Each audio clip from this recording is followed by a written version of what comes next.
बहुत शुक्रिया। तिजारती वक्फे के बाद मैं सनम एजाज हालात वाक़ात पे हमारी ख़ास नज़र और हालात वाक़ात में आपको बताते चले। जम्मू कश्मीर में सबकी नज़रें तो रहती हैं, कल के दिन पर भी सबकी नज़रें थी, लेकिन आने वाले दिनों के हवाले से भी बड़ी नज़रें उठ रही हैं और कुछ सियासी हलकों में हलचल भी मची हुई है।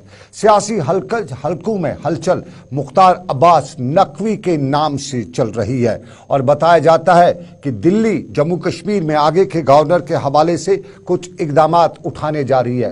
मुल्क के एक बड़े अखबार ने इस हवाले से इंकशाफ करते हुए बताया है कि आने वाले वक्त में जम्मू कश्मीर में गवर्नर की तब्दीली का इम्कान 100% के करीब पहुंच चुका है और उस हवाले से मुख्तार अब्बास नकवी को जम्मू कश्मीर में अब लेफ्टिनेंट गवर्नर के नाम के लिए बतौर गौर खौज किया जा रहा है।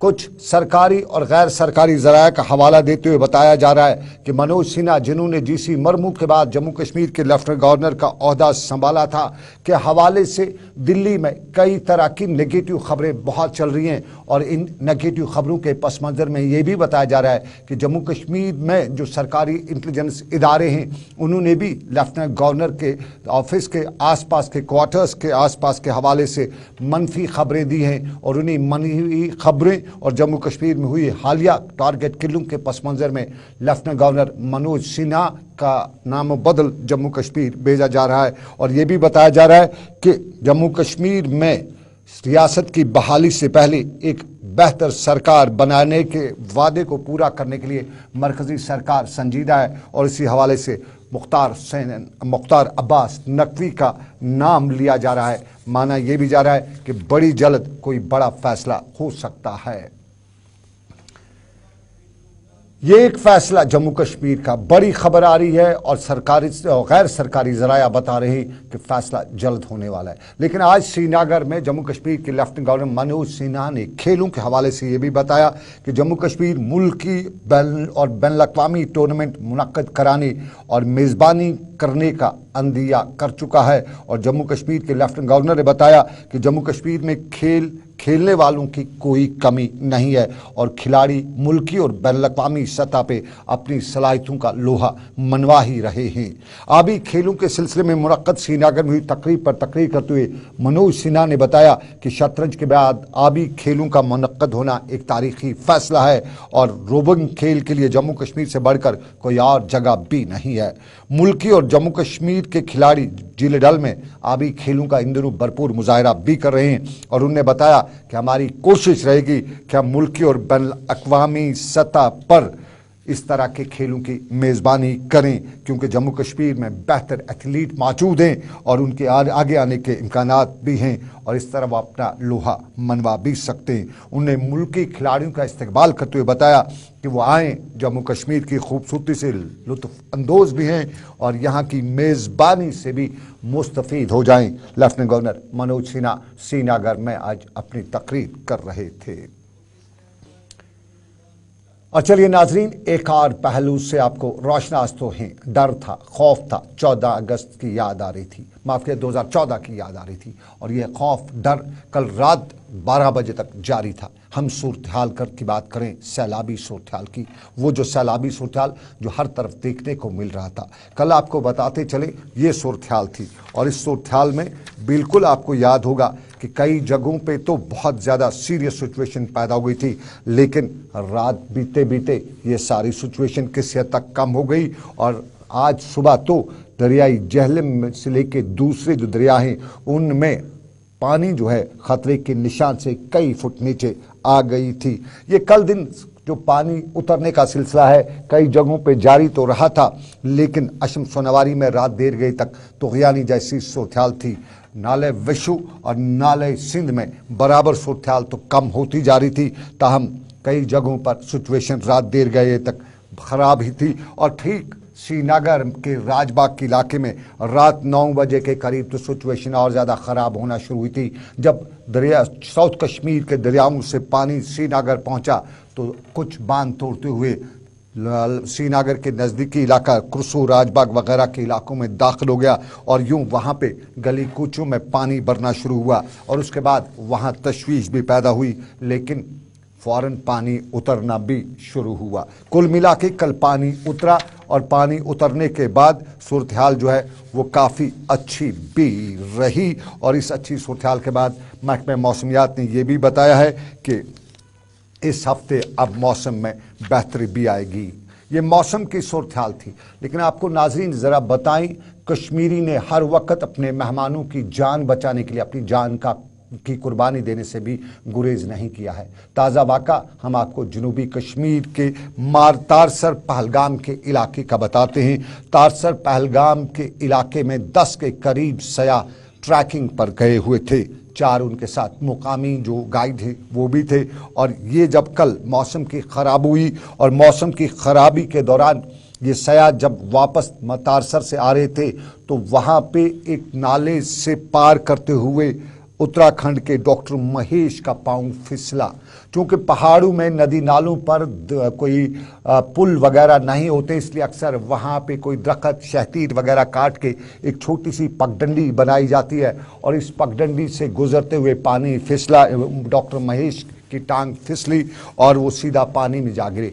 लेकिन यहाँ पे डॉक्टर महेश को बचाने के लिए कश्मीर का जांबाज, अब शहीद उसे कहेंगे, गगनगीर कंगन के शकील अहमद जो इनके साथ बतौर गाइड था, फौरन पानी में कूद गए और तकरीबन 100 फुट दूरी तक उनको बचाने की भरपूर कोशिश की। लेकिन पानी के तेज रेले में दोनों बह गए और यूं डॉक्टर शकील अहमद की मैयत आज तो बरामद की गई। लेकिन आखिरी खबरें मिलने तक उत्तराखंड के रहने वाले सयाह डॉक्टर महेश की मैयत अभी बाजियाब नहीं कराई जा सकी थी। ये कश्मीरी है और ये कश्मीरियों ने हर बार ये बताया है, साफ किया है कि हम अपने मेहमान की कदर करते हैं, उसकी जिम्मेदारी लेते हैं। और आज भी डॉक्टर महेश की जान बचाते हुए गगनगीर गांदरबल कंगन के शकील अहमद ने अपनी जान की कुर्बानी दे दी। वहाँ क्या सूरत हाल थी, वहाँ इंतजामिया क्या बता रही थी, हम पहले आपको ये दिखाते हैं। एक्चुअली ये जो कल वाक़ा पेश आया, ये सुबह 9:30 बजे ये ट्रैकर्स जो तारसर लेक है, तारसर लेक से लिदरबट की तरफ आ रहे थे कि एक्चुअली वहाँ पे स्नोफॉल हुआ था। वेदर ख़राब होने की वजह से इन्होंने डिसीजन लिया कि हम वापस मुड़ेंगे। तो वापसी में क्या हुआ कि वहाँ पे एक ब्रिज आता है, फुट ब्रिज है वो, वहाँ पे जो जगह का नाम है हमवास। तो जो ये गाइड था इसने 7 लोगों को क्रॉस करवाया और जो 8वां आदमी था वो थोड़ा अनबैलेंस हो गया और वो पानी में गिर गया और ये गाइड ने उसको बचाने की कोशिश की।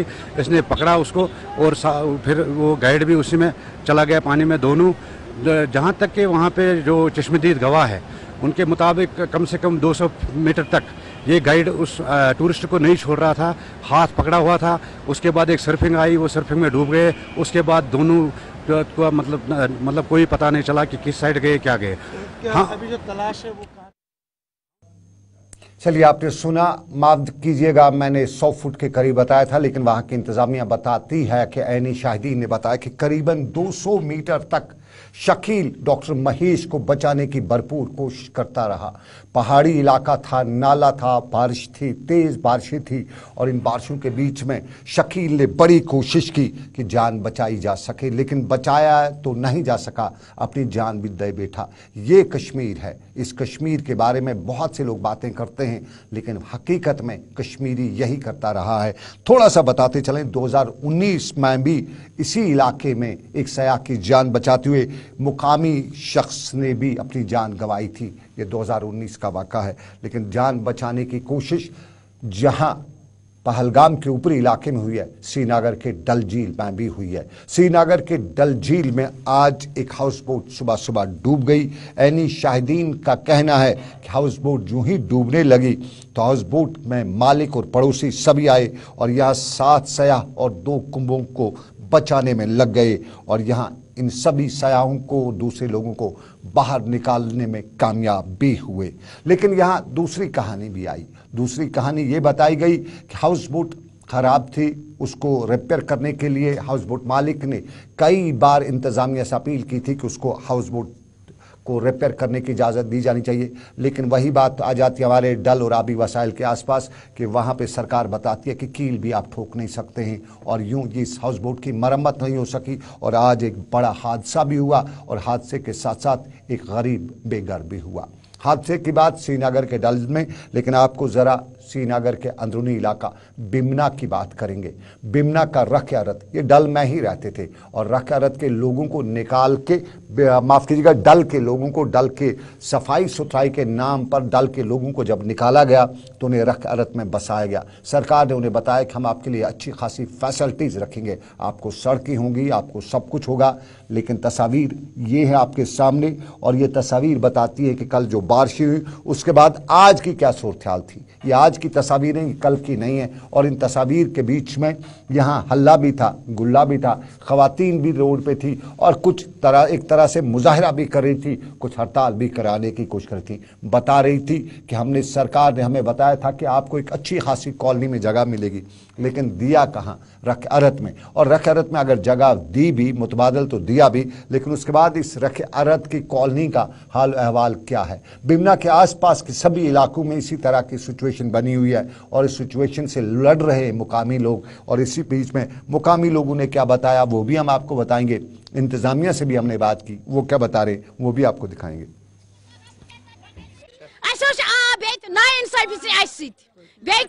फुट ऑलरेडी भर कम न सड़क न हिसाब कुन कुसमुक B4 यहाँ कॉलनी डबन चोरो कॉलनी सारी ढोकन मज योर बसान सारी सारी रात बिहत थे पे लकड़ बचत न स्कूल बच न ओज कुन न गरन मज। बेसिकली ये जो एपिसोड हुआ है कल हुआ है बिकॉज ऑफ द ब्रीच। एक जो हुआ है यहाँ पे जो एडजेसेंट में है इरिगेशन कैनाल, उसमें ब्रीच हुआ है, उसकी वजह से जो सारा पानी कल दिन लगभग देर रात तक वो सारा इसमें आ गया है। अब चूँकि ये लो लेइंग कॉलोनी है, इसमें पानी अब आहिस्ता आहिस्ता से लग रहे हैं। हमने अपनी मशीनरी लगाई है यहाँ पे थोड़ी बहुत जो भी हमें अवेलेबल है उसको निकालने के लिए। रिगार्डिंग डेवलपमेंट की वजह से यहाँ पे इसमें रोड थोड़ा इसमें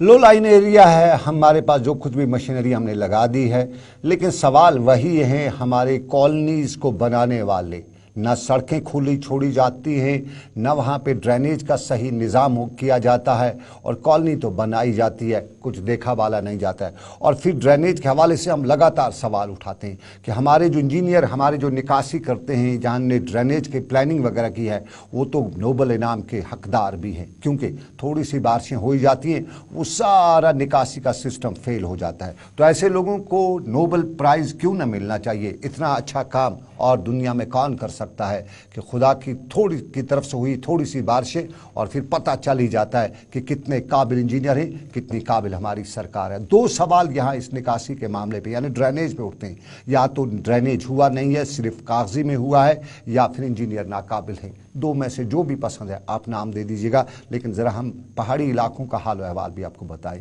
ज़रा त्राल की सूरत-ए-हाल देखिए। त्राल में बारिशें हुई और यहाँ पे जो लोकल ड्रेनेज तो नहीं, लेकिन कलवर्ट जो था वो पानी से बह गया। और उसके बाद ये आज की तस्वीर है, ये कल की तस्वीर नहीं, क्योंकि आज भी कई इलाकों में हल्की फुल्की बारिशें होती रही हैं और ऊपरी इलाकों में जो पानी आया कई इलाकों में लेट पहुंचा और ये त्राल में भी थोड़ा देर से ही पानी पहुंचा। और उसके बाद आज वहाँ का जो पुल मुकामी जो कलवर्ट था उसकी ये सूरत-ए-हाल हुई। इस कलवर्ट पर भी इंजीनियरों को बहुत बहुत मुबारकबाद। कितना शानदार कलवर्ट बनाया था कि बह गया पानी से, त्राल के लोग बेहाल कर हो गए। ये तो वनकस मौका पे वुचान ये लट बन यमो ड्राइवर तथ कड़ पोस त मगर कामयाब रोजान कह यस अपार कन गरीब बस्ती बे लगभग 20 गांव सन क्या हस्पताल डिलीवरी कह कलवर्ट बनाया कामयाब नहीं रहता है और साफ जाहिर है कामयाब क्यों नहीं रहता है, इसके लिए आप जाने हम जाने सब जानते हैं क्या सूरत-ए-हाल है, कैसे कामयाब रहेगा, इंतज़ामिया कैसे इस सारे मामले को देखेगी, बात पते की निकल के आती है। लेकिन हम बात कर रहे हैं सियासत के गलियारों से भी। इमरान रज़ा अंसारी सियासत का बड़ा नाम और इमरान रज़ा अंसारी ने आज पट्टन के मुख्तलिफ इलाकों का, ख़ास तौर पर पानी जिन इलाकों में चढ़ा था वहाँ का दौरा किया और यहाँ के मामलात भी सुने। उन्होंने यहाँ सूरत-ए-हाल भी बताई। इंतखाबात पर भी जब उनसे पूछा गया तो ये भी बताया कि हम तैयार हैं और सियासत पर भी उनने सवाल कई मामला उठाए। अपना भी बताया कि जब मैं वजीर था, MLA था तो बड़े काम किए, उसके बाद सरकार ने कुछ नहीं किया है, ये इमरान रज़ा अंसारी ने बताया। और पटन के मुख्तलिफ इलाकों के दौरे के दौरान उन्होंने सरकार से मुतालबा किया कि फ़ैरोज़पुरा नाला परेशानी का सबब है, उसके हवाले से इक़दाम उठाने की ज़रूरत है। इमरान रज़ा अंसारी को ही सुनते हैं। मैंने इनको पहले दिन से कहा, ये नाले फ़ैरोज़पुरा हमारे को हमेशा प्रॉब्लम देता है। देखिए, हमने भी अपनी तरफ से काफ़ी कोशिश की है, लेकिन पिछले 2-3 साल से तो आपको पता है कि अगर हम कोई बात करते हैं, सियासी लोग कोई बात करते हैं, तो या तो उनको कहा जाता है कि आप इसके खिलाफ है या उसके खिलाफ है। उन डिटेल्स में नहीं जानना चाहता हूँ, लेकिन मैं आपके माध्यम से, आपके इस चैनल के माध्यम से अपील करूँगा गवर्नर साहब से कि बाज़ाब्ता तौर पर जो ये हमारी छोटी छोटी कॉलें हैं, इनका ऑडिट होना चाहिए। तो बाज़ाब्ता तौर पर देखिए, मुझे समझ चलिए, ऑडिट होना चाहिए कि क्या सिचुएशन है, इमरान रज़ा अंसारी भी बता रहे हैं। और हमने भी अक्सर बताया है कि ज़रा कहीं बाजी में कई जो पर हैं वो खंगाले जा रहे हैं, पर्दे खोले जा रहे हैं, तो एक पर्दा ये भी खोला जाए हमारे ड्रेनेज निज़ाम का और हमारे फ्लड एंड इरिगेशन कंट्रोल महकमे का कोई न कोई एहतसाब होना चाहिए, ऑडिट होना चाहिए। लेकिन ऑडिट हो भी जाएगा अगर आपने एहतियात नहीं बरती, और यह ऑडिट आपका होगा, क्योंकि बारिशें पड़ी हैं और बारिशों से गंदा पानी निकले इलाकों में आया है। हो सकता है आपको गंदा पानी पीने को मिलेगा भी, तो ख्याल रखिएगा, आपके घरों में जो पानी आ रहा है उसको उबाल के पिएगा। साथ साथ में अलर्ट टू महकमे सेहत ने पहले ही जारी किया है, लोगों से अपील भी की है। CMO बांडीपोरा ने आप हमारे साथी साजिद से बात करते हुए अपील भी की, अलर्ट भी दिया, एहतियात बरतने का भी कहा। क्या बताया उन्होंने, सीधा आपको सुनाते हैं। चूँकि पिछले कुछ दिनों से यहाँ मुसलसल बारिश हो गई, जिससे नदी नालों में वो पानी गंदा आ गया, तो इस सूरत हाल में कुछ बीमारियां फैलने का खतरा होता है, जिसमें डायरिया है, टाइफाइड है, डिसेंट्री है, या कुछ स्किन के भी इन्फेक्शन होते हैं। तो इसलिए लोगों से ये गुजारिश है कि वो एहतियात करें। उन एहतियात में सबसे जो बड़ी चीज़ है कि उनको अपने बच्चों को गर्म रखना है, जो पानी पीना है वो उबाल के पीना है। उबालने का मतलब है कम से कम 15 मिनट उसको बॉइलिंग टेम्परेचर पे रखना है, तब जाके इस्तेमाल करना है। इसके साथ साथ इनको ये भी ख्याल रखना है कि उनके जो हाथ है वो अच्छी तरह से साबुन और गर्म पानी से धो के तब जाके खाना खाना है, ऐसे ही खाना नहीं खाना है, क्योंकि इसमें भी और जब CMO बांडीपोरा ने हमारे साथी साजिद से बात करते हुए बताया कि एहतियात बरतिएगा ज़रूरी, क्योंकि इन दिनों बारिशों के साथ बहुत से वायरस आ सकते हैं, तो आपको वायरस का इन्फेक्शन भी हो सकता है। कोविड पहले ही शहर में दोबारा सर उठा रहा है, तो सारे के बीच में कुछ और न हो जाए, तो ख्याल अपना रखिएगा। जिम्मेदारी सवारी अपने सामान की खुद जिम्मेदार होती है। लेकिन आपको ज़रा नाजरीन अब बताते चले, हमारे जम्मू श्रीनगर कौमी शाहराह पर सवारी का क्या हाल है। करीबन 2000 के करीब गाड़ियाँ इस वक्त जम्मू श्रीनगर कौमी शाहराह पर दरमांदा हैं। 30 के करीब जगहों पर आपको बताते चलें कि पस्सियाँ गिर आई हैं और उन पस्सियों को हटाने का काम एडमिनिस्ट्रेशन कर रही है, लेकिन बड़े पैमाने पर आई पस्सियाँ हटाए जाने की वजह से जम्मू श्रीनगर कौमी शाहराह को बराबर थ्रू नहीं किया जा सका है। इंतज़ामिया बता रही है कि हम पूरी तरह से कोशिश कर रहे हैं, लेकिन फिर भी उन्हीं गाड़ियों को निकलने की इजाज़त दी जा रही है जो फंसी पड़ी हैं, दरमांदा हुई हैं। सरकार ने मुसाफिरों के लिए भी अरेंजमेंट्स तो किए हुए हैं, लेकिन फ़िलहाल ओवरऑल हम ये कह सकते हैं कि जम्मू श्रीनगर कौमी शाहराह दरमांदा है, दरमांदा मुसाफिर भी हैं। और जम्मू के समरोली से लेके बानिहाल तक के जो नया ट्रैक बन रहा है, अक्सर जगहों पे सिचुएशन इस तरह की आई है, कहीं रेले आए हैं, कहीं तूदे आए हैं, कहीं मिट्टी के पहाड़ गिर आए हैं, और उन सब को हटाने के लिए इंतज़ामिया भरपूर कोशिश कर रही है। मुसाफिरों को बताया जा रहा है कि शाहराह पर सफ़र करने से पहले मुकामी पुलिस कंट्रोल रूम से राब्ता भी करें। लैंडस्लाइडिंग हो रही है, और आपको बताएं जम्मू श्रीनगर कौमी शाहराह फ़िलहाल कुछ बंद कुछ खुली, लेकिन खुली सिर्फ उनके लिए जो दरमांदा गाड़ियाँ हैं। लेकिन मुगल रोड को खोले जाने में सरकार कामयाब हो चुकी है, और यहाँ ट्रैफिक के लिए इसको बहाल भी किया जा चुका है। यहाँ मुसाफिर से लेकर दूसरे दरमांदा क्या पर मुसाफिर थे वो क्या कहते हैं बताते हैं। देखिए, जो कल 10:30 बजे लैंडस्लाइड आया था, ये दीवाल ब्रिज इस जगह को कहते हैं, ये तकरीबन उधमपुर टाउन से कोई 12 किलोमीटर की दूरी पे है। ये इन बिटवीन उधमपुर और चनैनी इसके बीच में पड़ता है। कल ही तकरीबन अभी जब मशीनें इन्होंने लगाई थी, अभी तक काम करते उनको तकरीबन 24 घंटे हो गए, लेकिन जो पेस ऑफ वर्क है या जितना यहाँ मटेरियल है, उससे नहीं लगता कि आज भी ये खुलेगा, क्योंकि जब मटेरियल निकालते हैं तो बड़े बड़े बोल्डर हैं, बोल्डरों को होल करना पड़ता है। और चलिए नाज़रीन जरा नजदीकी इलाका डोडा का रुख भी करते हैं। डोडा में करप्शन का केस इंतजामिया को नजर आया है और जिला तरक्याती कमिश्नर डोडा ने आज देही तरक्की महकमे के 2 मुलाजमीन को फंड्स के खुर्द-बुर्द करने के इल्जाम में नौकरी से बर्खास्त तो नहीं किया, सस्पेंड किया है। एसीडी डोडा ने जिमन में एक हुक्मनामा जारी करते हुए बताया है कि काशिफ नदीम जो कि पंचायत सेक्रेटरी भी था और जुबैर आलम जो कि इलाके का जीआरएस भी था, उनको एक काम के सिलसिले में खुर्द-बुर्द करने की उनके शिकायत या पाया जा चुका है। उसके बाद उनके खिलाफ कार्रवाई की गई है। और आपको ज़रा हम बताएं कश्मीर के कंगन का वाक़ा और कंगन के इलाके में अगली तस्वीर हम कंगन से बताएंगे। और कंगन में आज टीचर्स कॉन्फ्रेंस का एक रोज़ा सेमिनार भी मुनक्कद हुआ और इस सेमिनार के दौरान हमारे मुआशरे के मुख्तलिफ पहलुओं को खंगाला भी गया। डायरेक्टर एजुकेशन तसद्दुक़ हुसैन यहाँ मेहमान खसूसी के बतौर मौजूद थे। यहाँ तलबा से लेकर बड़ों ने अपने अपने मकाले भी पढ़े, अपने करतब भी दिखाए, जौहर भी बताए और करतब और जौहर दिखाने के साथ साथ मैसेज देने की कोशिश की, पैगाम देने की कोशिश की कि हमारे मुआशरे में जो बिदात फैल रही हैं, चाहे हमारी सोसाइटी का वो दूसरा पहलू है या हमारे यहाँ मंशियात हैं, उन सब पे हमें नज़र रखनी है और नज़र रखते हुए हमें अपने आप को, अपने आसपास को बचाने की कोशिश करनी है। तसद्दुक़ हुसैन ने यहाँ बाद में मीडिया से बात करते हुए बताया, ये तंज़ीमुल मकातिब हिंद यानी इंडिया की एक ऑर्गेनाइजेशन है जिसका हेडक्वार्टर लखनऊ है। माफ़ कीजिएगा, साउंड बाइट आपने तंजीमुल मकातिब का सुना। ये तंजीमुल मकातिब की आज की कॉन्फ्रेंस जो थी वो पुलवामा में थी और तंजीमुल मकातिब मुल्क की एक मजहबी तंजीम है और ये प्रोग्राम करते हुए इस्लाम के बारे में जानकारी वगैरह देती रहती है। और आज पुलवामा में ये कॉन्फ्रेंस मुनक्कद हुई और इस कॉन्फ्रेंस के दौरान जो अवाम को मुख्तलिफ मामलात के हवाले से जानकारी भी दी गई। लेकिन आपको नाज़रीन ज़रा दूसरे पहलू पे चलेंगे और वो है टंगमर्ग का इलाका।